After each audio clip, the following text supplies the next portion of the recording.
मित्रों, आज का यह वीडियो बड़ा ही ज्ञानवर्धक है। आज के इस वीडियो में आपको जानने को मिलेगा कि वह 8 बातें कौन सी हैं जिन्हें यदि कोई भी मनुष्य इन 8 बातों को जान लेता है तो वह मनुष्य कभी गरीब नहीं रहता। इन 8 बातों को जानना प्रत्येक मनुष्य के लिए अत्यंत ही आवश्यक है। मित्रों, यह एक सच्ची घटना पर आधारित है जिसे आप सभी को देखना चाहिए। चलिए मित्रों, मैं आपको इन 8 बातों को एक कहानी के माध्यम से बताता हूँ कि यह कहानी सभी के लिए अत्यंत ही लाभप्रद है। मित्रों, एक बार जब भगवान श्री कृष्ण जी के पास देवर्षि नारद जी आते हैं, तब भगवान श्री कृष्ण देवर्षि नारद जी से कहते हैं, हे नारायण भक्त नारद जी, आज आप हमारे यहाँ पर आज किस प्रयोजन से पधारे हैं? तब देवर्षि नारद जी कहते हैं कि हे प्रभु, मैं आपके पास अपने एक प्रश्न के निवारण के लिए आया हूँ जिसे केवल आप ही बता सकते हैं। तब श्री कृष्ण कहते हैं कि कहो देवर्षि नारद जी, आपका वह कौन सा इतना अति आवश्यक प्रश्न आन पड़ा है जिसकी वजह से आप आज हमारे पास पधारे हैं? तब नारद जी कहते हैं कि हे भगवान, मुझे मनुष्यों के कल्याण के लिए आपसे 8 बातें जाननी है जो प्रत्येक मनुष्यों के लिए अति आवश्यक हो, जिससे कलयुग के प्रत्येक मनुष्य का कल्याण हो सके। तब भगवान श्री कृष्ण कहते हैं कि हे देवर्षि नारद जी, आज आपने सच में संसार के कल्याण हेतु अति आवश्यक प्रश्न किया है। आपके द्वारा पूछे गए प्रश्न की वजह से संपूर्ण धरती लोक के मनुष्य का जीवन सफल हो जाएगा। परंतु हे देवर्षि नारद जी, मैं आपको इस प्रश्न का उत्तर एक कथा के माध्यम से दूंगा, और अगर कोई भी मनुष्य इस कथा को पूरा सच्चे मन से सुन लेता है तो उसके सभी मनोरथ सिद्ध हो जाते हैं। तब देवर्षि नारद जी कहते हैं कि हे भगवान, आप उस कथा को कहिए, मैं आपके द्वारा सुनाई गई कथा को पूरा अंत तक सुनूंगा और संपूर्ण लोक जगत में विख्यात भी करूंगा। तब श्री कृष्ण कहते हैं कि हे देवर्षि नारद जी, आज तुम्हें एक अमीर बहन और गरीब भाई की कथा सुनाता हूँ। आज की कथा सुनकर आपको पता चल जाएगा कि भाई और बहन का रिश्ता कैसा होता है और हर एक बहन और भाई को अपना रिश्ता कैसे निभाना चाहिए। साथ ही साथ आपको यह भी जानने को मिलेगा कि मनुष्यों को वह कौन सी 8 बातें हैं जिन्हें ध्यान में रखना चाहिए। हे देवर्षि नारद जी, आपको आज की इस कथा में जानने को मिलेगा कि आखिर मनुष्य गरीब क्यों हो जाता है, वह कौन से कारण हैं जिनकी वजह से मनुष्य गरीब हो जाता है। आखिर मनुष्य द्वारा किए गए ऐसे कौन से काम होते हैं जिनको करने से मनुष्य निर्धन हो जाता है। इन कार्यों को मनुष्य को कभी भी नहीं करना चाहिए, अन्यथा मनुष्य गरीबी के दलदल में फंसता चला जाता है। अब भगवान श्री कृष्ण कथा को सुनाना आरंभ करते हैं और कहते हैं कि हे देवर्षि नारद जी, बहुत पुराने समय की बात है। किसी नगर में एक बहुत ही धनवान मध्यम वर्ग का एक किसान रहता था। उस किसान के घर में 2 जुड़वा संतानें पैदा हुई थी। उन दोनों जुड़वा संतानों में से एक पुत्र था, दूसरी जो संतान थी वह पुत्री थी। उस किसान ने अपने पुत्र का नाम राहुल रखा और अपनी पुत्री का नाम चित्रा रखा। इधर जब उस किसान की संतानें बड़ी होने लगी, जब धीरे धीरे उनकी आयु एक दिन विवाह के योग्य हो गई, तब उस किसान को अपने बच्चों की विवाह की चिंता सताने लगती है। एक दिन किसान किसी कार्य से अपने पड़ोस के एक शहर में जाता है, तो वहां पहुंचकर उसे एक व्यापारी का पुत्र पसंद आ जाता है और उस व्यापारी के पुत्र के साथ में वह अपनी बेटी चित्रा का विवाह कर देता है। वह किसान अपनी पुत्री के विवाह में कोई कमी नहीं छोड़ता है। इस प्रकार से चित्रा अपने पिता के यहाँ से विदा होकर अपने ससुराल चली जाती है। उस किसान ने अपनी बेटी को विदा किया था कि अब उसे अपने पुत्र के विवाह की फिक्र होने लगी। वह अपने पुत्र के विवाह के बारे में सोचने लगता है। वह किसान सोच रहा था कि बेटी तो मेरी अपने घर की हो गई, अब मुझे अपने पुत्र का भी विवाह कर देना चाहिए। यदि मेरे पुत्र का विवाह हो गया तो मैं अपना बचा हुआ शेष जीवन अपनी बहू बेटियों के साथ में रहकर आराम से व्यतीत करूंगा। इधर अब श्री भगवान कृष्ण कहते हैं कि हे देवर्षि नारद जी, ईश्वर की लीला बड़ी ही विचित्र है। परमात्मा न जाने कब किसको धनवान बना दे और कब किसके लिए गरीबी का द्वार खोल दे, इसके बारे में कोई नहीं जान सकता है। अब इधर उस धनवान किसान के साथ भी कुछ ऐसा ही होता है। एक दिन वह किसान एक बड़ी भयानक बीमारी की चपेट में आ जाता है। जब इधर किसान का पुत्र अपने पिता की ऐसी हालत देखता है तो उसे अपने पिता की ऐसी हालत को देखकर वह बहुत ही ज्यादा दुखी हो जाता है।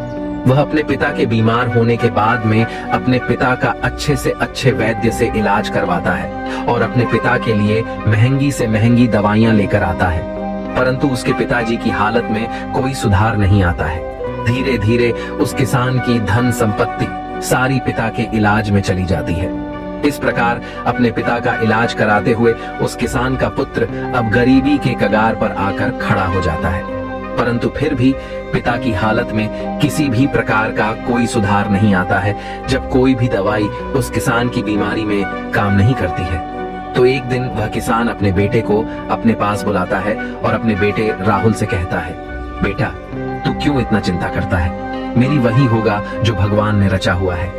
जब भी कोई काम मनुष्य के सामर्थ्य से बाहर हो जाए या फिर उस काम का कोई समाधान ना मिले, तो फिर ऐसे काम को उस समय ईश्वर के भरोसे छोड़ देना चाहिए। इसलिए पुत्र, अब तुम मेरी चिंता छोड़ो और तुम अब अपने भविष्य के बारे में सोचो। मेरा क्या है, आज नहीं तो कल मुझे तो इस संसार को छोड़कर जाना ही है। परंतु तुम्हारे सामने तो तुम्हारी पूरी जिंदगी पड़ी है। मैंने तो अपने दिन बहुत ही अच्छे से जिए हैं। इसलिए हे पुत्र, अब तुम मेरी चिंता करना छोड़ो और अपना विवाह करके अपनी घर गृहस्थी बसा लो। अपने पिता के मुख से इन बातों को सुनकर राहुल एकदम चुप हो जाता है। अब राहुल बेचारा आखिर कर भी क्या सकता था। उसके हाथ में कुछ नहीं था। साथ ही अब उसके घर में जो भी जमा पूंजी थी, वह तो उसके पिता के इलाज में सारी की सारी पहले ही खर्च हो चुकी थी। अब राहुल अपने पिताजी से कहता है कि हे पिताजी, जैसा आपके लिए उचित लगे आप वैसा कीजिए। मैं आपकी हर एक बात मानने को तैयार हूँ। अब इसके बाद वह गरीब किसान अपने पुत्र की शादी एक गरीब घर की कन्या से करवा देता है। परंतु शादी के कुछ दिन बाद ही उस किसान की मृत्यु हो जाती है। इधर पिता की मृत्यु के बाद राहुल अपने पिताजी का पूरी रीति रिवाज से अंतिम संस्कार करता है। राहुल के पास जो कुछ था, खेत खलिहान, सब कुछ पिता की बीमारी के इलाज में पहले ही खर्च हो चुका था और अब राहुल के पास जो कुछ भी जमा पूंजी बची हुई थी, वह पिता के अंतिम संस्कार करने के बाद प्रीति भोज में समाप्त हो गई। इस प्रकार से राहुल अब पहले से और भी ज्यादा गरीब हो जाता है। मित्रों, जब राहुल एक दिन बिल्कुल ही कंगाल हो जाता है, तो वह गांव के बाहर जाकर अपनी पत्नी के साथ एक झोपड़ी को बनाकर रहने लगता है। राहुल तो पहले से ही मेहनती तो था ही, अब वह दूसरों के खेतों में मेहनत मजदूरी करके अपना और अपनी पत्नी का पेट पालने लगता है। इधर वह राहुल की बहन चित्रा, जिसका विवाह एक धनी व्यापारी के घर में हुआ था, उसे जब अपने भाई की स्थिति के बारे में पता चलता है, तो वह धनवान बहन अपने गरीब भाई से घृणा करने लग जाती है। मित्रों, अब भगवान श्री कृष्ण कहते हैं कि हे देवर्षि नारद जी, कलयुग का प्रत्येक मनुष्य धन का लोभी होता है, जैसे वह राहुल की बहन। राहुल के पास धन न देखकर अपने ही सगे भाई से घृणा करने लगी। वह मन में सोचने लगी कि मेरा भाई अब तो बिल्कुल ही कंगाल हो चुका है। उसका घर जमीन सब बिक गया है और अब उसके पास में एक फूटी कौड़ी भी नहीं बची है। यदि वह ऐसी हालत में मेरे ससुराल आता है, तो उसे देख देख कर मेरी देवरानियां और जेठानियां मेरा बड़ा ही अपमान करेंगी और मेरा मजाक बनाएंगी कि तेरे मायके वाले तो बिल्कुल ही कंगाल है। अब ऐसे तो मेरे ससुराल में मेरी बहुत ही ज्यादा बदनामी हो जाएगी। इस कारण से वह चित्रा अपने सगे भाई से रिश्ता तोड़ देती है। वह बहन अपने भाई के लिए इतनी निर्दयी हो जाती है कि ना तो चित्रा अपने भाई को अपने ससुराल बुलाती है और ना ही कभी अपने भाई के घर जाती है। अब चित्रा के भाई राहुल को धीरे धीरे अच्छी तरह से पता हो जाता है कि अब मेरी प्यारी सी मुस्कान वाली जो बहन हुआ करती थी, मेरी वही बहन आज मुझसे नफरत क्यों कर रही है। इसलिए राहुल भी अपनी बहन के ससुराल कभी नहीं जाता है। इस प्रकार से चित्रा तो बड़े ऐसो आराम के साथ में अपनी ससुराल में अपनी जिंदगी गुजार रही थी। परंतु राहुल मेहनत मजदूरी करने के बाद भी अपनी पत्नी के साथ झोपड़ी में रहकर किसी तरह से अपने जीवन के दिनों को काट रहा था। अब भगवान श्री कृष्ण कहते हैं, हे देवर्षि नारद जी, ऐसे ही करते करते कुछ साल गुजर जाते हैं। अब चित्रा की भी संतानें बड़ी हो चुकी थी। कुछ साल गुजरने के बाद एक दिन राहुल की बहन चित्रा के लड़के का विवाह तय हो जाता है। लेकिन राहुल की बहन चित्रा अपने भाई को निमंत्रण का आमंत्रण नहीं भेजती हैं। जब राहुल को इस बात का पता चलता है कि उसके भांजे की शादी होने वाली है, तो इस बात को सुनकर राहुल प्रसन्न हो जाता है और अपनी पत्नी के पास जाकर इस बात की खबर देता है। राहुल की पत्नी का नाम दिव्यानी था। वह बहुत ही समझदार स्त्री थी। जब राहुल अपनी पत्नी दिव्यानी को यह बातें बताता है कि मेरी बहन के बेटे की शादी है और हम सभी को बहन के घर जाना है, जब राहुल की पत्नी को इस बात की जानकारी होती है कि ननद के बेटे की शादी है, तो वह इस बात को सुनकर बहुत ही खुश हो जाती है।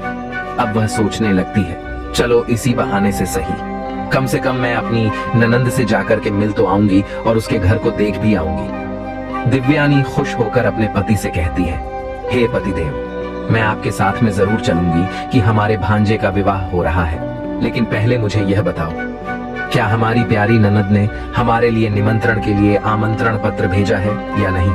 क्योंकि मैं तो अपने घर पर ही रहती हूँ और मुझे तो कि आमंत्रण का पत्र नहीं मिला है। अपनी पत्नी के मुख से इन बातों को सुनकर अब राहुल बिल्कुल ही चुप हो जाता है। अब राहुल अपनी पत्नी दिव्यानी से कहता है कि हे प्रिय, न्योता तो नहीं आया है, पर मुझे यह दूसरों के द्वारा खबर मिली है कि हमारे भांजे की शादी है। परंतु इससे क्या फर्क पड़ता है कि न्योता आया है कि नहीं, आखिर वह भी तो हमारी बहन का ही बेटा है।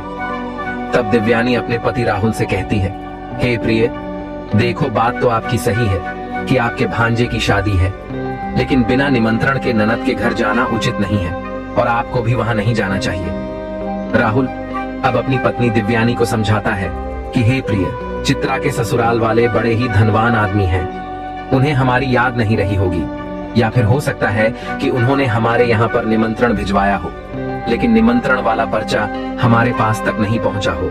इसलिए हे प्रिय, तुम किसी भी प्रकार की कोई भी सोच विचार मत करो और बच्चों को निमंत्रण जाने के लिए तैयार करके मेरे साथ तुम भी बहन के घर के लिए चलो। जब दिव्यानी ने अपने पति राहुल की इन बातों को सुना, तब उसने जवाब दिया।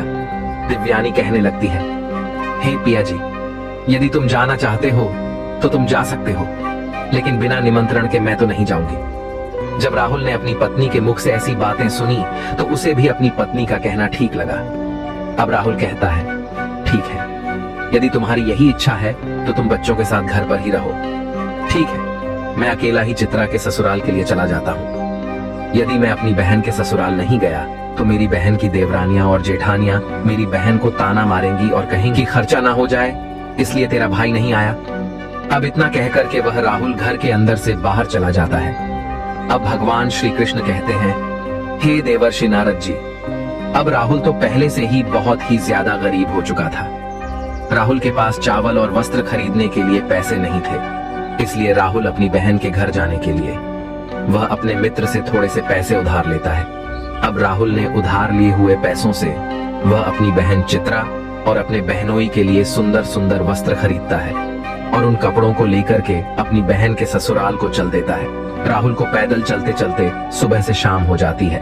तब कहीं जाकर वह अपनी बहन के दरवाजे पर पहुंचता है और दरवाजे के एक तरफ जाकर के खड़ा हो जाता है। अब वह राहुल बेचारा दरवाजे पर खड़ा होकर अपनी बहन चित्रा के आने का इंतजार कर रहा था। तभी चित्रा की जेठानी की नजर राहुल पर पड़ जाती है और वह राहुल को पहचान लेती है। राहुल को देखने के बाद चित्रा की जेठानी जाकर चित्रा से बताती है कि हे चित्रा, आज तेरा भाई तेरे घर आया है, जाकर देख, तेरा भाई तेरे दरवाजे पर खड़ा है, तू जाकर उसके लिए पानी का प्रबंध कर। जब चित्रा ने अपनी जेठानी के मुख से इन बातों को सुनती है तो वह अपनी जेठानी से पूछने लगती है कि हे बहन, यदि तुमने मेरे भाई को द्वार पर खड़ा देखा है तो मुझे यह बताओ, मेरा भाई मेरे ससुराल में किस हालत में आया है और मेरे भाई ने आखिर कैसे कपड़े पहने हैं। अब चित्रा की जेठानी कहती है कि तुम्हारा भाई फटे पुराने वस्त्र पहनकर तुम्हारे द्वार पर खड़ा है, वह तुम्हारे आने का इंतजार कर रहा है। इस बात को सुनकर चित्रा गुस्से से भर जाती है और सभी से नजरों को बचाते हुए अपने भाई के पास पहुंचती है। वह अपने मन में सोच रही थी कि अगर कहीं किसी ने देख लिया तो वह मुझसे पूछेंगे कि कहाँ जा रही हो और मुझे बताना, इसलिए वह छुपते हुए राहुल के पास जाती है। राहुल जब अपनी बहन चित्रा को अपने पास आते हुए देखता है तो उसका चेहरा खुशी के मारे खिल उठता है। अपनी बहन को देख करके राहुल की आंखों में आंसू आ जाते हैं। उसके बाद चित्रा अपने भाई को अपने साथ में लेकर सबकी नजरों से बचाते हुए अपने घर के सबसे अंदर वाले कमरे में ले जाती है और पूछने लगती है कि अरे मूर्ख भाई, तुम्हारे पास आखिर किसने निमंत्रण का पत्र भेजा था जो तुम यहाँ चले आए। तब राहुल कहता है, बहना, तुमने तो अपने भाई को बिल्कुल भुला ही दिया है, परंतु मुझे किसी से पता चला कि मेरे भांजे की शादी है, इसीलिए मैं तुम्हारे लिए और तुम्हारे बेटे के लिए, साथ ही जीजा जी के लिए नए कपड़े लेकर आया हूँ। अपने भाई के मुख से इन बातों को सुनकर कि चित्रा कहने लगती है, भाई, तुम्हें इस तरीके से बेशर्मों की तरह मेरे घर नहीं आना चाहिए था। तुम इस तरीके से फटे पुराने कपड़े पहनकर मेरे घर तक चले आए, यह मेरे लिए बड़े लाज की बात है। कम से कम अपनी नहीं तो मेरी इज्जत। मेरे मान सम्मान का ख्याल तो किया होता। आखिर तुम्हारी तो कोई इज्जत नहीं, कम से कम तुमने हमारी इज्जत के बारे में तो सोचा होता। चित्रा के मुंह से ऐसे कटु शब्द सुनकर उस मजबूर भाई का कलेजा छलनी हो जाता है। वह मन में सोचने लगता है कि मैं तो अपनी बहन के पास उसकी खुशी में शामिल होने के लिए आया था, उसने अब मुझसे ही मेरा यह हक भी छीन लिया है। अब भगवान श्री कृष्ण कहते हैं, हे देवर्षि नारद जी। तब राहुल अपनी बहन के पैरों में गिरकर माफी मांगने लगता है। राहुल कहता है, हे बहन, मुझे क्षमा कर दो, मुझे नहीं पता था कि मेरी वजह से यहाँ तुम्हारी बदनामी होगी। मैं तो हमेशा से यही चाहता हूँ कि तुम्हारी बदनामी ना हो, तुम्हारी देवरानी जेठानी तुम्हें ताना ना मारे, इसीलिए तो मैं तुम्हारे लिए नए वस्त्र लेकर आया हूँ।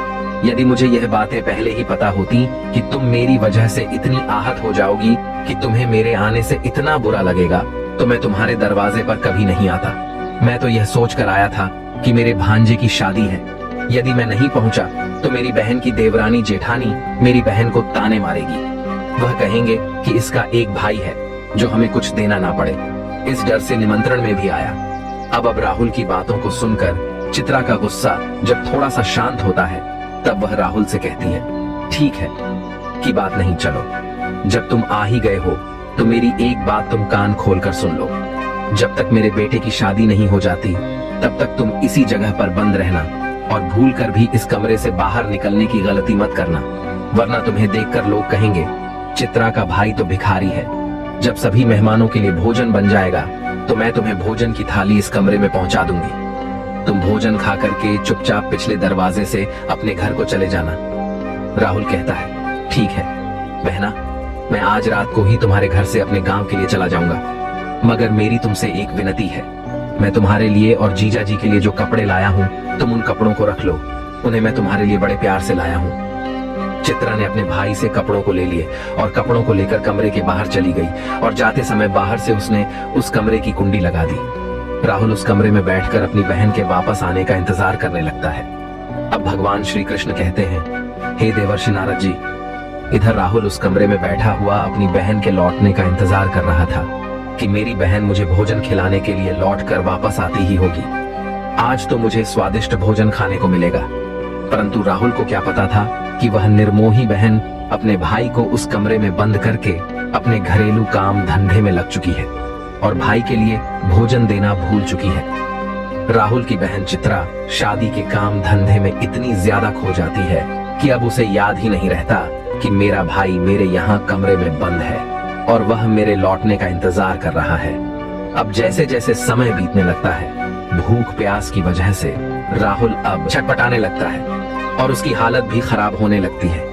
तब राहुल अपनी बहन को आवाज लगाता है, लेकिन उसकी आवाज को कोई भी नहीं सुनता है। चित्रा का घर बहुत बड़ा था। चित्रा ने अपने भाई को सबसे किनारे वाले कमरे में बंद किया था और उधर कोई आता जाता भी नहीं था और चित्रा शादी की रस्मों में व्यस्त थी। इस तरह से राहुल को उस कमरे में पड़े पड़े 2 दिन बीत जाते हैं। अब भगवान श्री कृष्ण कहते हैं कि हे देवर्षि नारद जी, अब इधर राहुल को पत्नी और बच्चों की याद आती है। तब राहुल सोचता है, यदि यहाँ कोई नहीं आया तो मैं भूखा प्यासा इसी कमरे में मर जाऊंगा। यदि मैं मर गया तो मेरी पत्नी सहित बच्चों का क्या होगा? मेरे ना होने पर कैसे मेरी पत्नी बच्चों का पालन पोषण करेगी? यही सब कुछ सोचते सोचते राहुल कमजोरी की वजह से बेहोश होने लगता है। तभी किसी काम की वजह से चित्रा की जेठानी कमरे के पास से गुजरती है। जब राहुल के कानों में किसी के आने की आवाज सुनाई देती है तो राहुल अपनी पूरी ताकत से उस कमरे का दरवाजा पीटने लगता है। जब चित्रा की जेठानी के कानों में उस दरवाजे को पीटने की आवाज जाती है तो वह दरवाजे को खोल कर देखती है तो अंदर राहुल को देखकर वह चौंक जाती है और राहुल से पूछने लगती है, हे भाई, तुम्हें इस कमरे में किसने बंद किया है? राहुल इस बात का कोई जवाब नहीं देता है क्योंकि वह अपनी बहन को उसकी ही जेठानी की नजरों में गिराना नहीं चाहता था। परंतु जब चित्रा की जेठानी ने दोबारा पूछा तो राहुल झूठ मूठ का कह देता है कि मैं इस कमरे में आराम कर रहा था। तभी किसी ने गलती से बाहर से दरवाजे की कुंडी लगा दी और मैं इस कमरे में बंद हो गया। बहन, यदि तुम आज नहीं आती तो मेरे प्राण आज चले जाते। और इतना कहने के बाद राहुल घर के पिछले दरवाजे से चुपचाप बाहर निकलकर चला जाता है। राहुल बेचारा 3 दिन का भूखा प्यासा था। वह चुपचाप अपने घर की तरफ को जा रहा था। अंत में वह चलते चलते काफी दूर निकल जाता है तो भूख प्यास के मारे उससे ठीक से रास्ते पर चला भी नहीं जा रहा था। उसे एक कदम चलते ही चक्कर आने लगता है। जब राहुल चलते चलते खूब थक जाता है और जैसे ही राहुल का सिर चकराता और वह जमीन पर गिरने वाला होता है, तभी वहां पर कहीं से एक बूढ़ी औरत आ जाती है और वह बूढ़ी औरत राहुल के गिरने से पहले ही राहुल को पकड़ लेती है। अब भगवान श्री कृष्ण कहते हैं, हे देवर्षि नारद जी, जब कुछ घंटे बाद राहुल को दोबारा होश आता है तो राहुल स्वयं को एक बूढ़ी औरत की गोद में लेटा हुआ पाता है। वह बूढ़ी औरत एक पंखा लेकर उसको हवा कर रही थी। होश में आने के पश्चात राहुल खड़ा हो जाता है और खड़े होने के बाद में उस बूढ़ी औरत से कहता है, हे माँ, तुम कौन हो और इस वीरान जंगल में अकेले कहाँ भटक रही हो मित्रों। अब भगवान श्री कृष्ण कहते हैं, हे देवर्षि नारद जी, जिस बूढ़ी माँ की गोद में वह बेचारा राहुल लेटा हुआ था, वह बूढ़ी माँ साक्षात देवी माँ थी, क्योंकि राहुल की पत्नी सुशीला रोज उस देवी माँ की पूजा किया करती थी और पूर्ण श्रद्धा भाव से देवी माँ की भक्ति किया करती थी। इसीलिए जब राहुल चक्कर खाकर के गिरने वाला होता है तो उसी समय पर देवी माँ प्रकट होकर राहुल को संभाल लेती है और राहुल का सिर अपनी गोद में रखकर उसे अपनी गोद में सुला लेती है। अब वह बूढ़ी औरत कहती है कि मैं एक दुखिया हूँ और इस जंगल को अपना घर समझकर इस जंगल के बीचों बीच में वास करती हूँ। तब राहुल उस बुढ़िया को प्रणाम करके अपने के बाद में वहां से अपने घर के लिए चलने लगता है। तभी उस समय पर वह बूढ़ी औरत कहती है, बेटा तुम भला कहाँ से आ रहे थे और इधर कहाँ को जा रहे हो। तब राहुल बताता है, हे माँ, मेरे भांजे की शादी थी, इसी वजह से मैं अपनी बहन के घर गया हुआ था और इधर मेरा गांव है, मैं इधर अपने गांव के लिए जा रहा हूँ। तो वह बूढ़ी औरत राहुल से कहती है, बेटा यदि तुम बुरा ना मानो तो मैं तुमसे एक बात पूछना चाहती हूँ। तब राहुल कहता है, पूछो माँ, तुम मुझसे क्या पूछना चाहती हो। तब वह बूढ़ी औरत कहती है कि बेटा यदि तुम अपनी बहन के घर से आ रहे हो, जैसा तुमने मुझे बताया कि तुम्हारी बहन के यहाँ पर शादी थी, तो फिर तुम खाली हाथ कैसे अपने घर जा रहे हो। क्या तुम्हारी बहन ने तुम्हारे बच्चों और पत्नी के लिए कुछ नहीं भेजा है क्या। तब उस बूढ़ी औरत के मुख से ऐसी बातों को सुनकर कि राहुल की आंखों में आंसू आ जाते हैं। राहुल उस बूढ़ी औरत को सारी बात बता देता है। इस प्रकार से राहुल के मुंह से पूरी घटना को सुनने के बाद में वह बूढ़ी माता कहती है, हे पुत्र, तुम किसी भी प्रकार की चिंता मत करो, जो हुआ उसे भूल जाओ और सुनो, यहाँ से कुछ दूरी पर मेरा एक बगीचा है, उस बगीचे में अनेकों प्रकार के फल लगे हुए हैं। तुम उस बगीचे में चल कर के पहले कुछ फल खाकर अपना पेट भर लो, क्योंकि तुमने 2 दिन से कुछ नहीं खाया है। जब तुम्हारा पेट भर जाए तो कुछ फल तुम अपनी पत्नी और बच्चों के लिए भी तोड़ कर रख लेना। तुम्हारी पत्नी और बच्चे जब भी तुमसे मिलेंगे तो पूछेंगे कि तुम अपनी बहन के ससुराल से क्या लेकर के आए हो, तो तुम कह देना, मेरी बहन ने तुम्हारे लिए फल भेजे हैं। ऐसा करने से तुम अपनी पत्नी और बच्चों के सामने शर्मिंदा होने से बच जाओगे और इससे तुम्हारी मान प्रतिष्ठा भी बची रहेगी। राहुल इस प्रकार से जब बूढ़ी औरत की इन बातों को सुनता है तो वह उनकी बात मान करके राहुल बूढ़ी औरत के बगीचे में पहुंच जाता है। उस बगीचे में नाना प्रकार के फल लगे हुए थे। तब राहुल उन वृक्षों से फल तोड़कर खाने लगता है और जब उसका पेट भर जाता है तो कुछ फलों को तोड़ करके वह अपने थैले में रख लेता है। यह सब करने के बाद में राहुल उस बूढ़ी औरत से आज्ञा लेकर अपने घर के लिए चलने को तैयार होता है। तो वह बूढ़ी औरत राहुल से कहती है, हे पुत्र, जाते समय तुम मेरी इन 8 बातों को ध्यान से सुनते जाओ, यह तुम्हारे जीवन में बहुत ज्यादा काम आएंगी। मित्रों, अब भगवान श्री कृष्ण कहते हैं, हे देवर्षि नारद जी, आपने अभी तक जो कहानी सुनी है कि वह 8 बातें कौन सी हैं, जिसे सबको पता होना चाहिए। अब इस कथा में आपको वह 8 जानने को मिल जाएंगी। अब श्री कृष्ण कथा को आगे बढ़ाते हुए कहते हैं कि इस प्रकार से वह बूढ़ी औरत जो साक्षात देवी का अवतार थी, वह राहुल को 8 बातें बताती है। उन 8 बातों को सुनकर कि राहुल अपने घर के लिए चल देता है। जब राहुल फलों से भरे हुए उस थैले को लेकर अपने घर पर पहुंचता है, तब राहुल के छोटे छोटे बच्चे और राहुल की पत्नी राहुल के पास आते हैं और पूछने लगते हैं, पिताजी, आप बुआ के घर से आ रहे हो, आखिर बुआ ने हमारे लिए क्या भेजा है। राहुल ने जब अपने बच्चों के मुंह से यह सुना, तब राहुल ने अपने हाथों का थैला अपनी पत्नी को थमा दिया और थैला देने के बाद राहुल घर से बाहर निकलकर अपने खेतों में चला जाता है। राहुल के जाने के बाद में राहुल की पत्नी जब उस थैले को खोलकर देखती है तो थैले के अंदर का नजारा देखकर राहुल की पत्नी एकदम से हैरान रह जाती है। दिव्यानी थैले में देखती है कि वह थैला पूरा सोने चांदी के रूप में बने फलों से भरा हुआ है। राहुल जो फल लाया था उसमें से कुछ अनार भी थे, जब राहुल की पत्नी ने अनार को फोड़ा तो अनार के फलों से हीरे निकलते हैं। ये सब देख करके राहुल की पत्नी बहुत खुश हो जाती है। वह भागी भागी अपने पति के पास में पहुंचती है और अपने पति के पास पहुंच करके अपने पति से कहती है कि हे प्रिय, तुम तो शादी में गए थे और आखिर तुम लेकर क्या आए हो अपनी पत्नी की। इन बातों को सुनकर राहुल सोचने लगता है कि मेरे घर वालों को शायद फल पसंद नहीं आए होंगे, इसीलिए मेरी पत्नी मुझसे ऐसी बात पूछ रही है। मुझे तो अपने बच्चों के लिए लड्डू पेड़ा लेकर आना चाहिए था। तब राहुल अपनी पत्नी से कहता है, हे प्रिय बहन ने जो कुछ भी भेजा है वह मैंने लाकर तुम्हें दे दिया है। अब जो कुछ भी थैले में है उसे ही बच्चों को बांट कर दे दो। तब राहुल की पत्नी कहती है, हे प्रिय, पहले तुम घर के अंदर चलो और घर पर चलकर देखो तो कि तुम्हारी बहन ने तुम्हारे लिए क्या भेजा है। यह कहकर दिव्यानी अपने पति के हाथ को पकड़कर घर के भीतर ले जाती है और अपने पति से कहती है, इसे जरा देखिए तो सही, आखिर हमारी ननद ने हमारे लिए क्या भेजा है। और इतना कहकर दिव्यानी राहुल के सामने थैले को पलट देती है। थैला पलटते ही अंदर से हीरे मोती सोना चांदी निकलते हैं। दिव्यानी कहती है कि आखिर हमारी ननद ने तो हमारा भाग्य ही बदल दिया है। उन्होंने फलों में छुपा करके हमारे लिए हीरे मोती भेजे हैं। जब यह नजारा राहुल देखता है तो उसे समझ आ जाता है कि मुझे रास्ते में जो बूढ़ी औरत मिली थी वह कोई साधारण औरत नहीं थी, वह बूढ़ी औरत कोई देवी माँ थी। लेकिन इस बारे में राहुल अपनी पत्नी से कुछ भी नहीं बताता है और मन ही मन उस बूढ़ी औरत का धन्यवाद करता है। वह बूढ़ी माँ को धन्यवाद देते हुए कहता है, हे माँ, आज तूने मेरी लाज रख ली। एक तो तुमने मेरी पत्नी के सामने मेरी बदनामी नहीं होने दी, ऊपर से आपने मुझे इतनी बड़ी दौलत भी दे दी। अब इस प्रकार से राहुल को बहुत सारा धन मिल जाता है। राहुल पहले की तरह फिर से धनवान बन जाता है। कुछ समय बाद राहुल अपनी पत्नी और बच्चों के लिए एक अच्छा सा आलीशान घर बनवाता है जो बिल्कुल महल की तरह दिखता है और बड़ी शान और शौकत के साथ राजा महाराजाओं की तरह उस महल में रहने लगता है।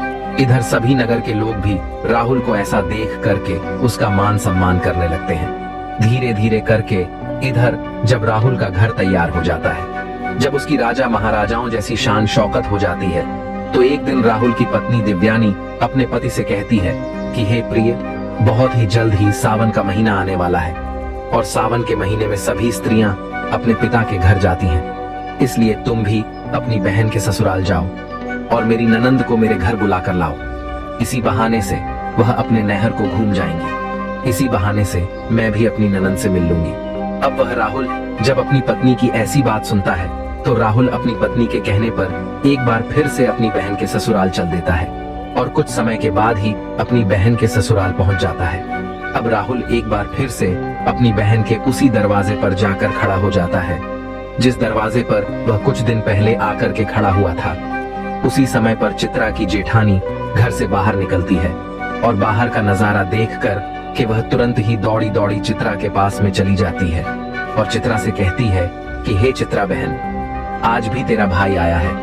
अपनी जेठानी के मुख से इस बात को सुनकर चित्रा कहने लगती है, हे बहन, कोई भी भिखारी मेरा भाई नहीं हो सकता, मेरा कोई भाई वाई नहीं है। दरअसल चित्रा ऐसा इसलिए कह रही थी क्योंकि चित्रा इस बार भी अपने भाई को वही भिखारी ही समझ रही थी। लेकिन जब उसकी जेठानी बताती है कि चित्रा, तुम्हारा भाई आज भिखारियों की तरह नहीं, राजा महाराजाओं की तरह आया है। तुम्हारे भाई को देखकर ऐसा लग रहा है मानो जैसे वह किसी देश का राजा महाराजा हो। तुम्हारे भाई के आगे पीछे सैनिक हैं। तुम्हारे दरवाजे पर एक बड़ी सी सुंदर सजी हुई रथ गाड़ी खड़ी है, भला एक बार जाकर तो देखो। अब चित्रा ने अपनी जेठानी के मुख से इन बातों को सुनती है तो उसे अपनी जेठानी की बातों पर किसी प्रकार का कोई यकीन नहीं होता है और सच्चाई जानने के लिए वह अपने भाई को छुप कर देखने लगती है। जैसे ही चित्रा ने अपने भाई के उस रूप को देखा तो अपने भाई के ठाठ बाट को देख करके चित्रा एकदम चकित रह गई। वह सोचने लगती है कि कल तक तो मेरा भाई बिल्कुल ही भिखारी था, उसके पास तो पहनने के लिए वस्त्र भी नहीं थे, फिर अचानक एकदम से वह इतना अमीर कैसे बन गया। अब तो राहुल की बहन चित्रा आरती का थाल सजाकर अपने भाई की आरती उतारने लगती है। उसके बाद में चित्रा अपने भाई को बड़े ही आदर के साथ अपने घर में बुलाकर ले जाती है और अपने भाई से कहती है, हे भैया, मुझे क्षमा कर दीजिए, मेरी वजह से तुम्हें बहुत ज्यादा कष्ट और शर्मिंदगी उठानी पड़ी है। अपनी बहन के मुख से इन बातों को सुनकर कि राहुल कहने लगता है कि बहना, कोई बात नहीं, उस समय पर हमारे दिन कुछ अच्छे नहीं थे, तुम्हारी गलतियों के लिए मैंने तुम्हें पहले ही क्षमा कर दिया था। बहन, अब तुम इन बातों को छोड़ो और मेरे साथ मेरे घर चलने की तैयारी करो। बहन, मैं तुम्हें बुलाने के लिए आया हूँ। अब तुम्हें मेरे साथ में मेरे घर चलना है। तुम्हारी भाभी ने तुम्हें बुलाने के लिए मुझे भेजा है। इतना सुनकर के चित्रा अब खुशी खुशी अपने भाई के घर पर चलने के लिए तैयार हो जाती है और तैयार होकर कि चित्रा अपने भाई के रथ में बैठ जाती है। इस तरीके से जब राहुल की बहन अपने नहर में पहुंचती है तो अपने भाई की शान और शौकत को देखकर एकदम से दंग रह जाती है। वह देखती है कि एक भव्य आलीशान महल है और महल के अंदर अनेक प्रकार के नौकर चाकर लगे हैं और अन्न के भंडार भरे हुए हैं। चित्रा अपने भाई की ऐसी स्थिति को देखकर एकदम से हैरान रह जाती है और महल में पहुंचने के बाद राहुल की पत्नी भी अपनी ननद की खूब सेवा करती है। 7 दिनों तक वह अपनी ननद को अपनी पलकों पर बिठा कर रखती है।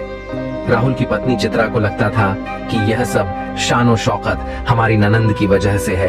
अपनी ननंद की मदद के कारण ही हम इस मुकाम पर पहुंचे हैं, क्योंकि राहुल ने कभी अपनी पत्नी को अपने अमीर होने की बात नहीं बताई थी।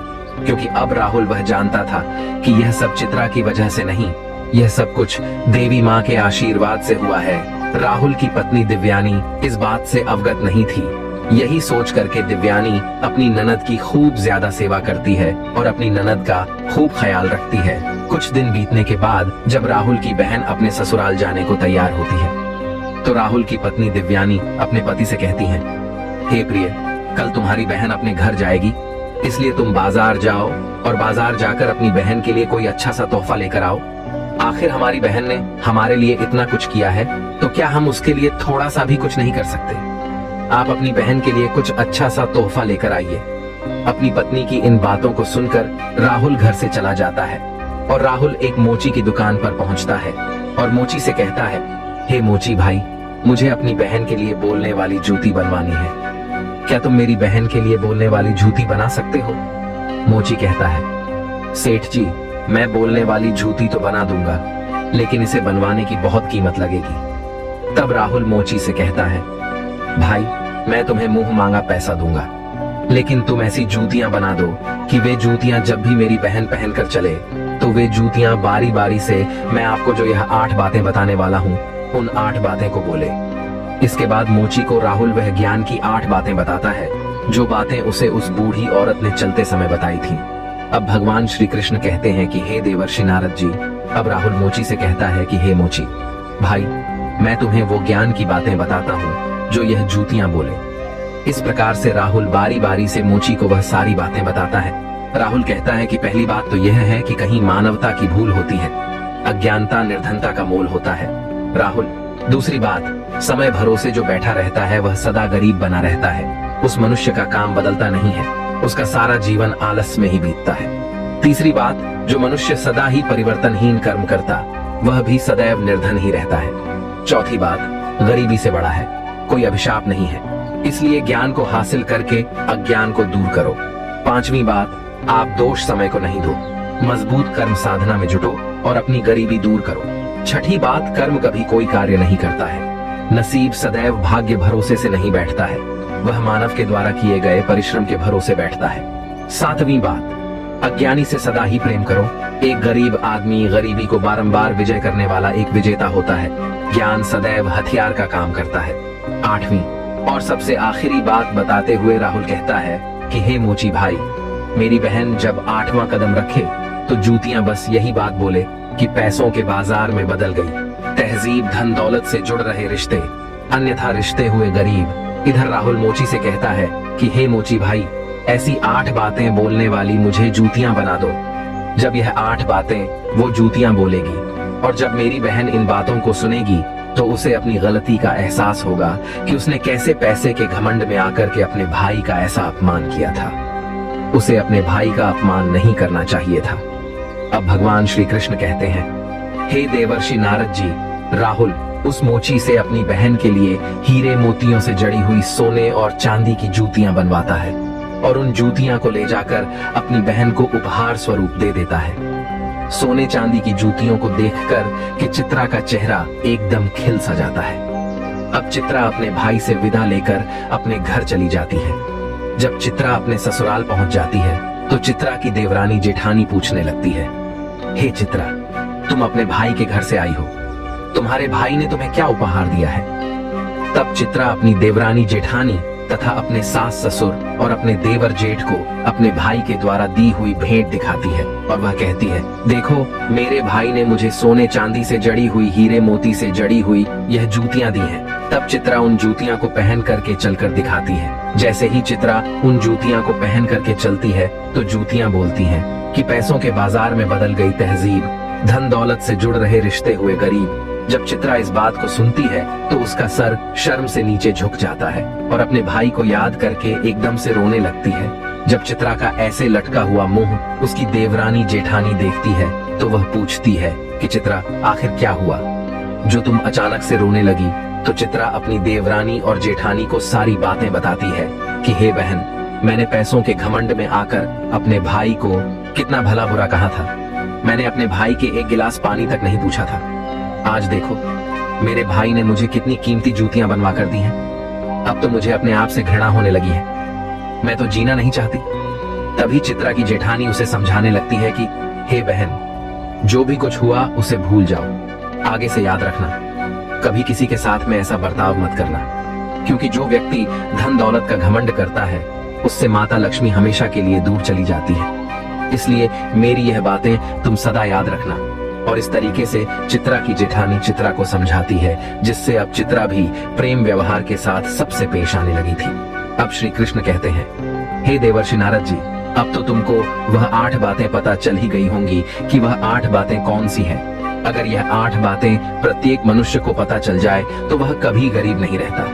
अब देवर्षि नारद जी कहते हैं कि हे प्रभु, मुझे अभी भी नहीं पता चल पाया है, कृपया स्पष्ट बताने की कृपा करें। अब श्री भगवान कृष्ण कहते हैं, ठीक है देवर्षि नारद जी, मैं तुमको बताता हूँ कि वह 8 बातें कौन सी है जिन्हें जानने के बाद मनुष्य कभी गरीब नहीं रहता। पहली बात, जो व्यक्ति रात्रि के समय रसोई में झूठे बर्तन रखता है और खाने पीने की चीजों को बर्बाद करता है, ऐसा व्यक्ति बहुत ही जल्दी निर्धन हो जाता है। दूसरी बात, जिस घर में घर की स्त्रियों का अपमान होता है, स्त्रियों की इज्जत नहीं की जाती, उस घर में देवी लक्ष्मी ज्यादा दिनों तक नहीं रुकती। तीसरी बात, जिस घर की स्त्रियां सूर्यास्त होने के बाद अपने घरों में झाड़ू लगाती हैं, चूल्हा चौका करती हैं, ऐसे परिवार के लोग बहुत जल्दी गरीब हो जाते हैं। चौथी बात, जिस घर परिवार में पैसों की कदर नहीं की जाती, बेफिजूल कार्यों में पैसे बर्बाद किए जाते हैं, ऐसे घरों से भी माता लक्ष्मी रूठ कर चली जाती है।